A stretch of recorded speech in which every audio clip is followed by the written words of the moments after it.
YouTube YouTube అంటే ఈరోజు ఎంటర్టైన్మెంట్కి సమాచార విస్తరణకి ప్రపంచంలో ఒక తిరుగు లేని సాధనం అంట. మానవ ఈ యొక్క సమాచార కమ్యూనికేషన్ని తారాస్థాయికి తీసుకెళ్ళింది మానవ చరిత్రలోని యూట్యూబ్ అని చెప్పొచ్చు.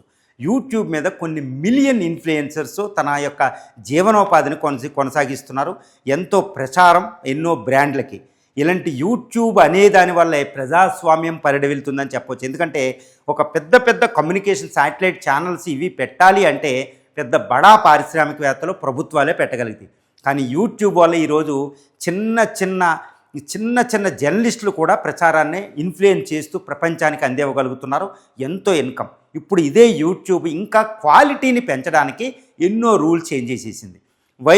యూట్యూబ్ పార్ట్నర్షిప్ ప్రోగ్రాంలో అంతకు ముందున్న రూల్స్ని ఈ ఫిబ్రవరి 1, 2027 నుంచి పూర్తిగా చేంజ్ చేస్తుంది చాలా వరకే. ఎందుకంటే కంటెంట్ క్వాలిటీని పెంచడానికి అనమాట. ఓకే, ఇబ్బడముబ్బడిగా వస్తున్న ఫ్లడెడ్ అవుతున్న వేస్ట్ కంటెంట్ని పక్కన పెట్టడానికి.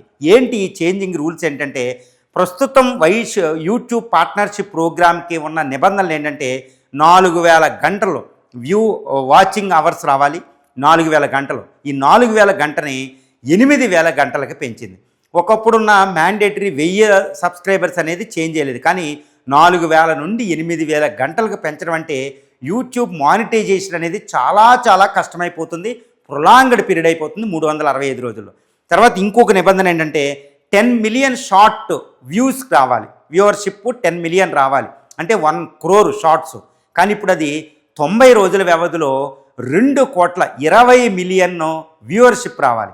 అంటే అది కూడా అంత ఈజీ కాదు. సో రెండిట్లో ఏదొచ్చినా మనకు మానిటైజేషన్ అయ్యేది యూట్యూబ్ పార్ట్నర్షిప్ ప్రోగ్రామ్ YPPలో. ఇప్పుడు ఇది చాలా కఠినతరం. ఈసారి యూట్యూబ్ మానిటైజేషన్ అంటేనే చాలా కష్టం కొత్తగా మొదలుపెట్టే ఛానల్స్కి అనమాట.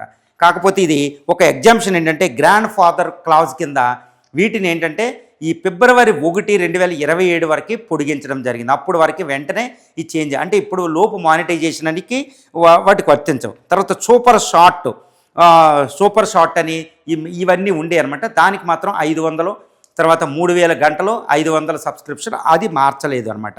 ఇది ఒకటి.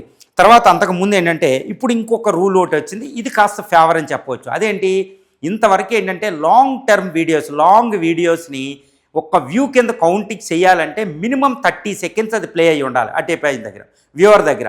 కానీ ఇది జస్ట్ అలా ఆన్ చేసిన ఫస్ట్ ఫ్రేమ్ వచ్చినప్పటి నుంచి కూడా కౌంట్ స్టార్ట్ అయిపోతుంది అనమాట. కాబట్టి ఈ వ్యూవర్షిప్ కౌంటర్లో కౌంటింగ్ పెరిగే అవకాశం ఉంది. ఇది ఒక కాస్త ఏమీ లేకుండా వస్తే, బట్ మానిటైజేషన్లో ఎటువంటి తేడాలు రావు అనేది మనం చెప్పుకోవచ్చు. అంతకుముందు షార్ట్లకి అయితే అదే ఉంటుంది. ఈ విధంగా యూట్యూబ్ రూల్స్ కాస్త చేంజ్ అవ్వడం అనేది మరి ఎందుకు చేసింది యూట్యూబ్ అంటే క్వాలిటీ కంటెంట్ని అందించడం. ఎందుకంటే 4000 నుంచి 8000 గంటల మినిమం రావాలి అంటే ఆయన 8000 గంటల వ్యూస్ వాచ్ అవర్స్ రావాలంటే ఆయన చాలా హై క్వాలిటీ కంటెంట్ పెట్టాలి.